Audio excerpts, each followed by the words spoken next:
Welcome everyone. My name is Avinash. I am student from Devgiri Institute Engineering Management Study. Today we are going to see decision making statement. तो आज हम देखने वाले हैं decision making statement क्या होता है। डिसीजन मेकिंग स्टेटमेंट वो होता है जहां हम वैल्यू को कंपेयर करते हैं और हमें ट्रू और फॉल्स मिलता है। डिसीजन मेकिंग स्टेटमेंट भी हमें ट्रू और फॉल्स वैल्यू देगा। अगर कोई कंडीशन राइट हुई तो उसे हम ट्रू कहेंगे, अगर कोई कंडीशन रॉन्ग हुई तो उसे हम फॉल्स कहेंगे। तो इस तरह हम यूज़ करते हैं decision making statement condition right है या रॉन्ग ये देखने के लिए। अब ये कंडीशन होता है क्या? सपोज़ मुझे कोई वैल्यू कंपेयर करना है। अगर मुझे कोई वैल्यू कंपेयर करनी है तो उसके बाद मुझे पता चलेगा ये वैल्यू राइट है या रॉन्ग, तो उसे हम कंडीशन कहते हैं। अगर मेरा वैल्यू 10 है तो मुझे ये देखना है वो ग्रेटर दैन 20 है या लेस दैन 20 है, तो उसे हम कंडीशन कहेंगे। सो अगर वो ग्रेटर दैन 20 है तो ट्रू होगा, अगर वो लेस दैन 20 है तो फॉल्स होगा। सो ये देखने के लिए हम डिसीजन मेकिंग स्टेटमेंट यूज़ करते हैं। So decision making statement 3 types के होते हैं, एक इफ स्टेटमेंट, एक इफ एल्स स्टेटमेंट और एक स्विच स्टेटमेंट। अब एक एक करके हम तीनों देखेंगे। अब इफ स्टेटमेंट क्या होता है? इफ स्टेटमेंट होता है एक वैल्यू को लेता है और कंपेयर करता है और अगर ट्रू हुई तो प्रिंट करता है। इफ स्टेटमेंट सिर्फ ट्रू पार्ट को एग्जीक्यूट करता है। अब हम इफ स्टेटमेंट का सिंटैक्स सीखेंगे। सिंटैक्स क्या होता है? इफ ब्रैकेट के अंदर कंडीशन और कर्ली ब्रैकेट्स के अंदर जो हमारी कंडीशन है वो ट्रू पार्ट एग्जीक्यूट करेगी। If second if else statement. If else statement भी इफ स्टेटमेंट की तरह ही है, पर हम यहाँ फॉल्स वैल्यू को भी एग्जीक्यूट करते हैं। एग्जीक्यूट इफ और else either on according to condition whether true और फॉल्स। अब हम इफ एल्स स्टेटमेंट का सिंटैक्स देखेंगे। इफ एल्स स्टेटमेंट का सिंटैक्स भी इफ स्टेटमेंट की तरह है, सिर्फ यहाँ एल्स पार्ट हम ऐड करेंगे। अब हम थर्ड वाला देखेंगे, स्विच स्टेटमेंट। स्विच स्टेटमेंट क्या होता है? Value is compare and is beginning check. हम एक वेरिएबल लेते हैं और उसे चेक करते हैं और उसे मैच करते हैं। अगर मैच हुआ तो वो ट्रू होगा, अगर मैच नहीं हुआ तो वो ब्रेक हो जाता है और फॉल्स, यानी हमारा डिफ़ॉल्ट वैल्यू और वो एग्जीक्यूट होता है। अगर हमें एक वैल्यू को मल्टीपल टाइम्स कंपेयर करना है तो हमें स्विच स्टेटमेंट यूज़ करते हैं।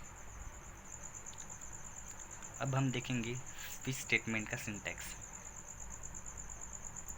ये स्विच स्टेटमेंट का सिंटैक्स है।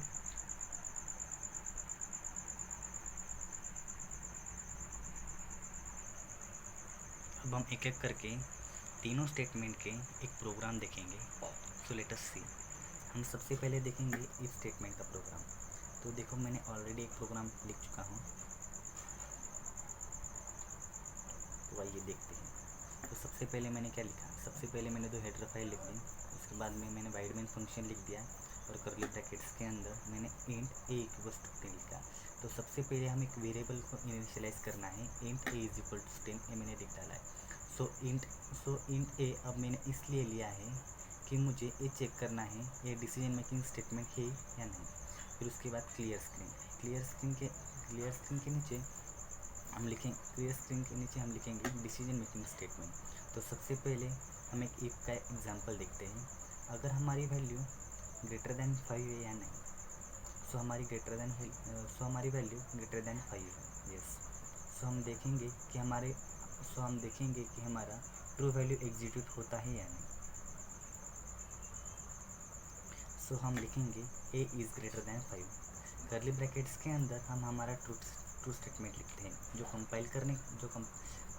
एक कर्ली ब्रैकेट्स के अंदर हम हमारा ट्रू स्टेटमेंट लिखते हैं। फिर उसके बाद हम कंपाइल करने के बाद हमें दिखता है कि ए इज़ ग्रेटर दैन और हमारी जो वैल्यू दिखेगी 10।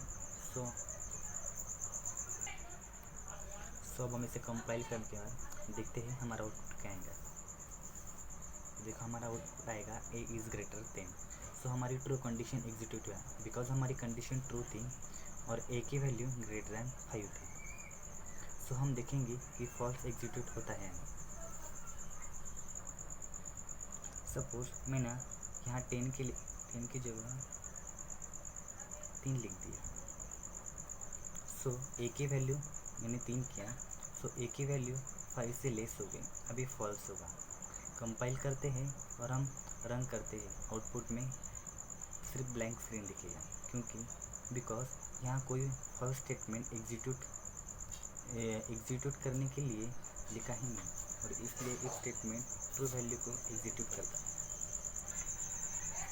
सिमिलरली इफ एल्स स्टेटमेंट का भी वैसा ही है, फिर हमें यहाँ एल्स पार्ट ऐड करना है।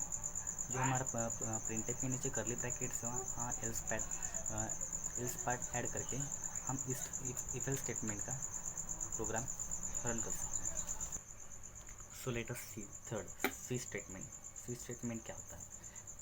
ये देखो, मैंने सबसे पहले दो हेडर फाइल ले लिए, वाइड में लिया, फिर उसके बाद मैं एक वेरिएबल इनिशियलाइज करता हूँ इंट डे, फिर क्लियर स्क्रीन के नीचे मैंने लिख डाला printf flash n enter day between 1 to 7, फिर उसके बाद मैंने लिखा scanner %d address of day, फिर मैंने स्विच और ब्रैकेट के अंदर डे लिखा।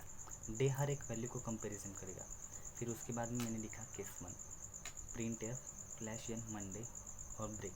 सो हर एक के बाद मैंने ब्रेक डाला है, case 2 printf Tuesday, case 3 printf Wednesday, case 4 printf Thursday, ऐसा लिख के मैंने case 7 printf flash n Sunday तक लिख डाला है। सो हर एक के बाद ब्रेक डाला है, और अगर कोई भी एग्जीक्यूट नहीं होगा तो नेचुरली डिफ़ॉल्ट और फॉल्स वर्ड एग्जीक्यूट होगा। और इसे एग्जीक्यूट करने के बाद हमारे आउटपुट में आएगा Monday, Tuesday, Wednesday, Thursday, Friday, Saturday और संडे। सो आई होप कि आपको ये वीडियो समझ आया। Thank you.